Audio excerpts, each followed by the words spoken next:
Hello students, ये आपकी BA third year की पॉलिटिकल साइंस की क्लास है। और आज जो हम पढ़ने जा रहे हैं वो है प्लेटो का शिक्षा संबंधी सिद्धांत, स्कीम ऑफ एजुकेशन। पिछले चैप्टर्स में हमने प्लेटो के आदर्श राज्य संबंधी विचार का, न्याय संबंधी विचार का अध्ययन किया। और आज जो हम यहाँ अध्ययन करेंगे वो है प्लेटो का शिक्षा संबंधी सिद्धांत। हमने प्लेटो के आदर्श राज्य संबंधी सिद्धांत में चर्चा की थी कि आदर्श राज्य की स्थापना के लिए प्लेटो दो साधनों की चर्चा करता है। एक साधन है शिक्षा यानी कि एजुकेशन, और दूसरा है साम्यवाद। तो यहाँ हम उस एक साधन के बारे में चर्चा करेंगे। तो प्लेटो जो है वो न्यायपूर्ण आदर्श राज्य की स्थापना के लिए शिक्षा को एक महत्वपूर्ण साधन मानता है। और प्लेटो का मानना है कि शिक्षा से सद्गुण उत्पन्न होते हैं, दुर्गुण समाप्त हो जाते हैं। प्लेटो का यह भी कहना है कि शिक्षा वह माध्यम है जो व्यक्ति के मस्तिष्क पर छाए हुए अज्ञान रूपी अंधकार को हटाती है और ज्ञान की ज्योति जलाती है। यहाँ पे देखिए, प्लेटो की दृष्टि में राज्य का सबसे इम्पॉर्टेंट काम जो है वो है क्या? शिक्षा देना। वो कहता है कि राज्य पहला तथा सबसे ऊंचा शिक्षण संस्थान है। तो प्लेटो ने अपनी पुस्तक रिपब्लिक में शिक्षा संबंधी विचार के बारे में विस्तृत रूप से लिखा। और शिक्षा का इतना विस्तार से उसने विवेचन किया है। शासक की जो शिक्षा है, जो दार्शनिक शासक है, उसकी शिक्षा को उसने इतना महत्व दिया है कि रूसो जो एक विचारक हुआ है, जो आप आगे अध्ययन करेंगे आगे नेक्स्ट चैप्टर्स में, तो रूसो ने कहा कि रिपब्लिक राजनीति विज्ञान का ग्रंथ न होकर के शिक्षा पर लिखा हुआ सर्वश्रेष्ठ ग्रंथ है। ये रूसो की बहुत इंपॉर्टेंट कोटेशन है कि यह राजनीति विज्ञान का ग्रंथ न होकर के शिक्षा पर लिखा हुआ सर्वश्रेष्ठ ग्रंथ है। तो आइए हम पढ़ते हैं कि प्लेटो का शिक्षा संबंधी सिद्धांत क्या है। अब देखिए, प्लेटो के समय में क्या था कि यूनान में दो शिक्षा पद्धतियाँ प्रमुख रूप से उस टाइम प्रचलित थी। यूनान की जो हम बात कर रहे हैं, तो एथेंस में प्रचलित शिक्षा पद्धति थी, और इसी प्रकार से एक नगर राज्य था स्पार्टा में भी शिक्षा पद्धति प्रचलित थी। दोनों शिक्षा प्रणाली जो थी उनकी अपनी अपनी कमियां थी, अपने अपने गुण थे। तो सबसे पहले हम इनके बारे में देख लेते हैं कि उस समय इन स्थानों पर जो प्रचलित शिक्षा प्रणाली थी वो क्या थी एक्चुअल में। तो सबसे पहले हम बात करते हैं कि एथेंस में उस टाइम जो शिक्षा प्रणाली थी वो क्या थी। एथेंस में शिक्षा व्यक्तिगत हाथों में थी, यानी कि ये राज्य का कर्तव्य नहीं था व्यक्ति को एजुकेट करना, ये परिवार का उत्तरदायित्व माना जाता था। राज्य की ओर से शिक्षण संस्थाओं को कोई सहायता नहीं मिलती थी। शिक्षा का जो पाठ्यक्रम था, जो सिलेबस था, वो 3 पार्ट में डिवाइडेड था: प्राथमिक, माध्यमिक और उच्च, यानी कि प्राइमरी, सेकेंडरी एंड टर्शियरी। तो जो सबसे पहला है प्राथमिक, वो उसकी जो उम्र है वो है 6 से 14 वर्ष। इस पीरियड के दौरान साहित्य, व्यायाम, संगीत, इनकी शिक्षा दी जाती थी। माध्यमिक जो शिक्षा है, यानी कि 14 से 18 वर्ष की उम्र के दौरान भाषण कला, राजनीति, व्याकरण, इनकी शिक्षा दी जाती थी। और जो तीसरा पार्ट है वो है उच्च, सैनिक। उसकी आयु है 18 से 20 वर्ष, यानी कि वो इस एज ग्रुप को दी जाती थी, और यहाँ इस एज ग्रुप में सैनिक शिक्षा दी जाती थी। तो ये जो एथेंस में प्रचलित शिक्षा प्रणाली थी, ये समाज के हितों के विपरीत अपने स्वार्थों की वृद्धि की भावना पैदा करने वाली थी। यानी इसमें कि राज्य का उद्देश्य का ध्यान नहीं रखा गया था, और एक प्रकार से ये है जो धनिक वर्ग था उसके लिए फ़ायदेमंद थी। अब हम बात करते हैं कि जो स्पार्टा है, दूसरा नगर राज्य है, उसमें शिक्षा प्रणाली किस प्रकार की प्रचलित थी। अब यहाँ देखिए, हमने वहाँ बात की कि वहाँ परिवार का उत्तरदायित्व है शिक्षा प्रदान करने में, जबकि यहाँ क्या है, यहाँ शिक्षा में परिवार का कोई उत्तरदायित्व नहीं था। तो शिक्षा व्यवस्था किस प्रकार से थी, वो पूरी तरीके से राज्य के अधीन थी। जैसे ही बच्चा 7 वर्ष का होता था तो राज्य के एक अधिकारी को सौंप दिया जाता था,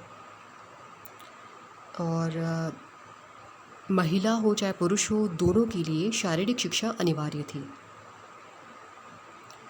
शिक्षा का जो मुख्य उद्देश्य था स्पार्टा की, वो था युवकों को कठोर सैनिक प्रशिक्षण देना ताकि वे स्पार्टा की रक्षा कर सकें। तो वहाँ पे बड़ी बड़ी व्यायामशालाएं हुआ करती थी, रहने के, सोने के, खाने के बड़े बड़े कक्ष हुआ करते थे, युद्ध क्षेत्र हुआ करता था। ये एक प्रकार से स्पार्टा की शिक्षण संस्थाएं थी।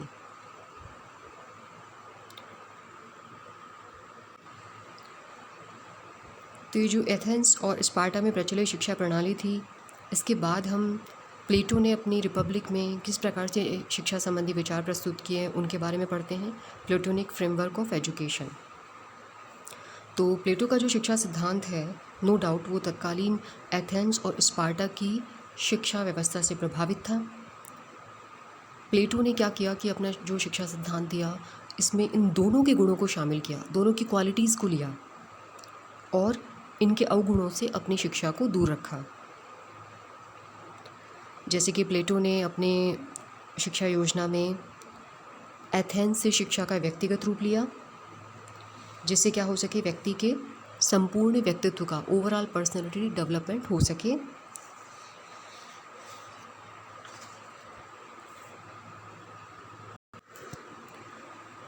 यह जो शिक्षा है वो व्यक्ति का मानसिक, चारित्रिक और शारीरिक विकास करती है। फिर उसने स्पार्टा से क्या लिया, स्पार्टा से क्या अडॉप्ट किया, स्पार्टा से शिक्षा का सामाजिक स्वरूप लिया।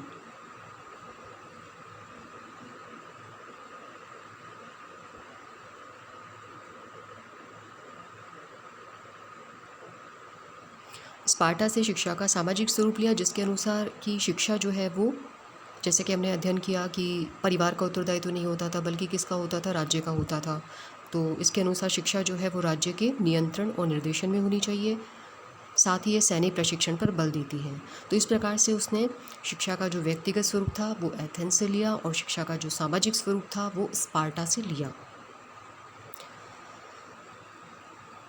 अब आगे हम बढ़ते हैं प्लेटो की शिक्षा सिद्धांत के बारे में। तो ये देखिए, यहाँ इस चार्ट में आप देखेंगे कि प्लेटो ने अब जो अपनी शिक्षा योजना है उसको 2 भागों में बांटा है। एक है सैद्धांतिक शिक्षा और एक है व्यवहारिक शिक्षा, यानी कि थ्योरेटिकल एजुकेशन, और एक है प्रैक्टिकल एजुकेशन। थ्योरेटिकल एजुकेशन की जब हम बात करते हैं तो उसने सैद्धांतिक शिक्षा को भी 2 पार्ट में डिवाइड किया है। एक प्राथमिक शिक्षा है और एक उच्च शिक्षा है।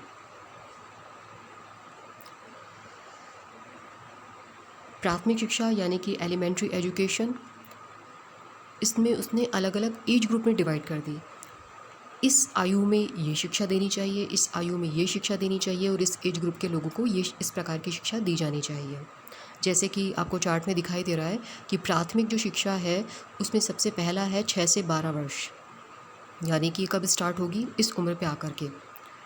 तो यहाँ पे एक बच्चे को किस प्रकार की शिक्षा दी जानी चाहिए, तो प्लेटो कहता है उसे नैतिक शिक्षा देनी चाहिए, उसे धार्मिक शिक्षा देनी चाहिए। फिर 12 वर्ष के बाद में किस प्रकार की शिक्षा दी जाए, 12 से 18 वर्ष की आयु वर्ग के लिए प्लेटो कहता है कि संगीत और व्यायाम की शिक्षा दी जाए।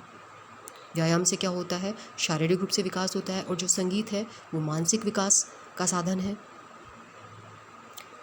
फिर आगे जब हम बढ़ते हैं 18 से 20 वर्ष, तो यहाँ पे प्लेटो के अनुसार सैनिक शिक्षा दी जानी चाहिए। अब देखिए, यहाँ हमने प्राथमिक शिक्षा के बारे में चर्चा की। प्राथमिक शिक्षा 18 से 20 वर्ष की आयु पर आकर के ख़त्म हो रही है। यहाँ प्लेटो का कहना है कि 20 वर्ष की आयु में पहला इम्तिहान, पहली परीक्षा, पहला एग्ज़ाम लिया जाएगा। अब एग्ज़ाम जब होता है तो उसमें या तो बच्चा पास होता है या फेल होता है, उत्तीर्ण होता है, अनुत्तीर्ण होता है। तो प्लेटो का कहना है कि जो इसे उत्तीर्ण नहीं कर पाएंगे उन्हें व्यापारी, किसान, मिस्त्री ये बनने के लिए भेज दिया जाएगा।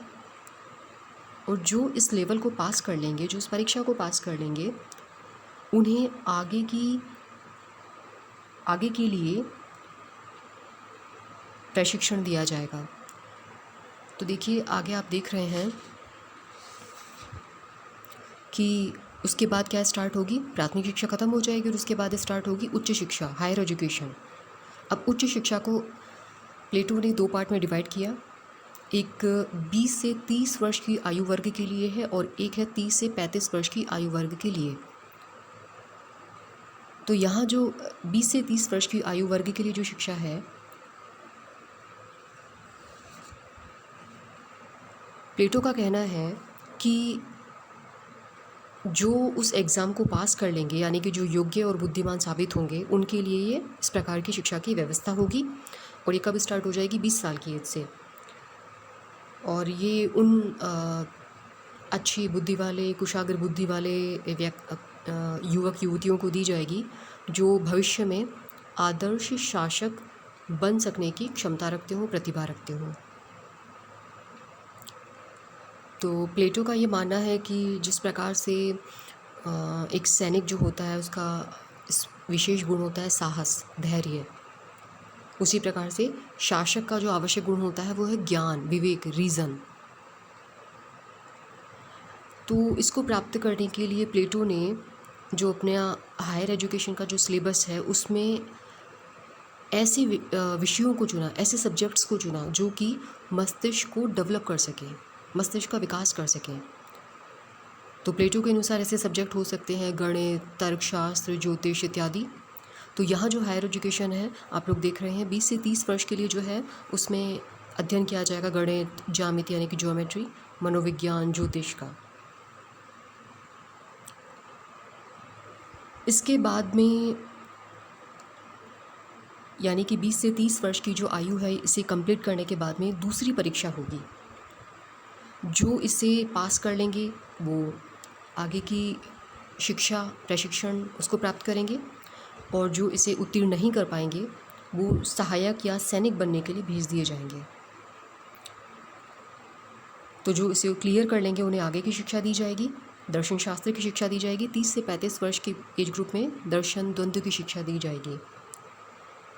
प्लेटो कहता है कि द्वंद्वाद ही वह साधन है जिसके द्वारा विशुद्ध तत्व का ज्ञान प्राप्त किया जा सकता है, जो कि समस्त ज्ञान का लक्ष्य है। अब यहाँ इस प्रकार की शिक्षा प्राप्त करने के बाद में व्यवहारिक शिक्षा की बात करता है, practical education. Theoretical education complete हो गई 35 वर्ष की आयु तक। उसके बाद में प्लेटो बात करता है व्यवहारिक शिक्षा की। तो प्लेटो का कहना है कि जो शिक्षा का एक औपचारिक कार्यक्रम है वो तो ठीक है कि 35 वर्ष की अवस्था में समाप्त हो गया, लेकिन इतने लंबे पीरियड के दौरान जो ग्रहण किया, जो शिक्षा प्राप्त हुई, उसको भी प्लेटो दार्शनिक शासक के लिए पूर्ण नहीं मानता। क्यों? क्योंकि उसका कहना है कि उसने क्या अचीव किया, उसने क्या प्राप्त किया, एक बौद्धिक शिक्षा, एक सिर्फ और सिर्फ उसने बौद्धिक शिक्षा प्राप्त की, जीवन का उसको व्यवहारिक अनुभव प्राप्त ही नहीं हुआ है। तो ऐसे में प्लेटो, जैसे कि आप देख रहे हैं चार्ट में, व्यवहारिक शिक्षा जिसका कि टाइम पीरियड आप देख रहे हैं 35 से 50 वर्ष, तो प्लेटो ये जो 15 वर्ष की अवधि तक यहाँ पे सैद्धांतिक शिक्षा के स्थान पर एक ऐसी व्यवस्था, एक ऐसी प्रैक्टिकल एजुकेशन की बात करता है जो व्यक्ति को कहाँ मिलेगी, इस संसार की पाठशाला में। जब व्यक्ति स्वयं अपने अनुभवों से गुजरेगा, हालात के थपेड़े खाएगा, धक्के खाकर व्यवहारिक शिक्षा प्राप्त करेगा।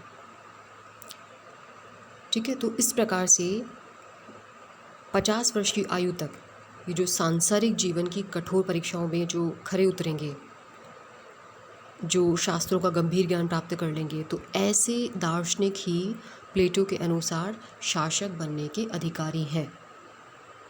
ये इस प्रकार से प्लेटो का शिक्षा सिद्धांत है। अच्छा, यहाँ भी प्लेटो ने कहा कि इस स्टेज पे एक तीसरी और अंतिम परीक्षा होगी, तो जो उसमें उत्तीर्ण होगा वो क्या होगा, राज्य का शासक बन जाएगा, दार्शनिक शासक बन जाएगा। और जो अनुत्तीर्ण होगा वो सहायक अथवा सैनिक के साथ में अपने कार्यों का संपादन करेगा। तो देखिए, प्लेटो का जो ये स्कीम है एजुकेशन की, वो एक्चुअल में इसके थ्रू कहना क्या चाहता है। प्लेटो ने शिक्षा को एक सामाजिक प्रक्रिया माना, ठीक है। तो इसके द्वारा वो समाज के हर घटक को अपने कर्तव्यों का पालन करना सिखाना चाहता है। प्लेटो क्या कहता है कि शिक्षा एक ऐसा माध्यम है जिसके द्वारा व्यक्ति समाज में अपना एक स्थान बना पाता है, अपने आप को ढालता है।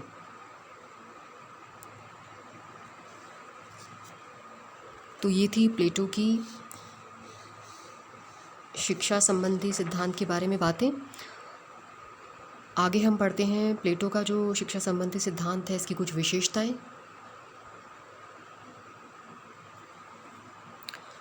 अब देखिए, जो प्लेटो की शिक्षा का पाठ्यक्रम है, जो सिलेबस है, वो आपने देखा कि कुछ विषयों तक सीमित नहीं है, बल्कि मानव जीवन के संपूर्ण अनुभव तक फैला हुआ है।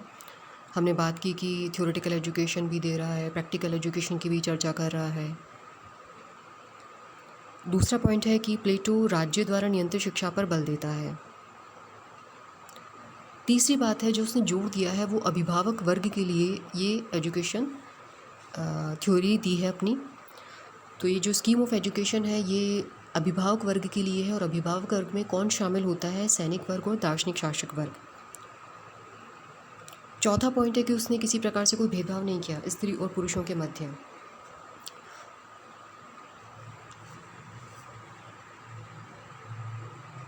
दोनों को उसने अपने शिक्षा सिद्धांत में समान अवसर प्रदान किया है शिक्षा प्राप्त करने के लिए। और यह जो शिक्षा संबंधी योजना है, ये शरीर का भी विकास करती है और साथ में मस्तिष्क का भी विकास करती है। अब आगे हम बात करते हैं इसके आलोचना के बिंदुओं की तरफ। तो इसको क्रिटिसाइज़ भी किया गया है। आपने देखा कि एजुकेशन जो है वो कब स्टार्ट हो रही है, 6 वर्ष की आयु पर, और कब ख़त्म हो रही है, 50 वर्ष की आयु पर। तो आप देख रहे हैं कि सिलेबस बहुत लंबा है। तो पहली तो इसकी आलोचना यही है कि पाठ्यक्रम बहुत लंबा है। दूसरी इसकी आलोचना है कि यह व्यक्ति की प्रकृति और आवश्यकता के अनुकूल नहीं है, बल्कि राज्य की प्रकृति और आवश्यकता के अनुकूल है। तीसरा पॉइंट ये है कि प्लेटो ने अपनी स्कीम ऑफ एजुकेशन में ज्यामिति यानी कि ज्योमेट्री की शिक्षा पर बहुत ज़्यादा बल दिया है। इसके अलावा उत्पादक वर्ग की शिक्षा को उसने कोई विशेष स्थान नहीं दिया। ये किसके लिए? केवल संरक्षकों के लिए। तो उसने राज्य की जो अधिकांश जनता है, जो बहुसंख्यक वर्ग है, कृषक, कारीगर, मजदूर, इनके लिए शिक्षा की व्यवस्था नहीं की। आगे हम पढ़ते हैं इसके महत्व की तरफ, सिग्निफिकेंस की तरफ। तो देखिए, प्लेटो ने एक ऐसी शिक्षा की योजना प्रस्तुत की है जो सर्वांगीण है, निरंतर चलने वाली प्रक्रिया है। उसने दार्शनिक शासक बनने के लिए ना सिर्फ सैद्धांतिक शिक्षा की बात कही है, बल्कि व्यवहारिक शिक्षा की भी बात कही है। और दूसरा इसका सिग्निफिकेंस है कि वह सद्गुणी शिक्षा पर बल देता है। उसका जो शिक्षा का मकसद क्या था कि व्यक्ति में सद्गुण उत्पन्न करना, दुर्गुणों को दूर करना। तो इस प्रकार से ये था प्लेटो का शिक्षा संबंधी सिद्धांत। बाकी नेक्स्ट वीडियो में। Thank you.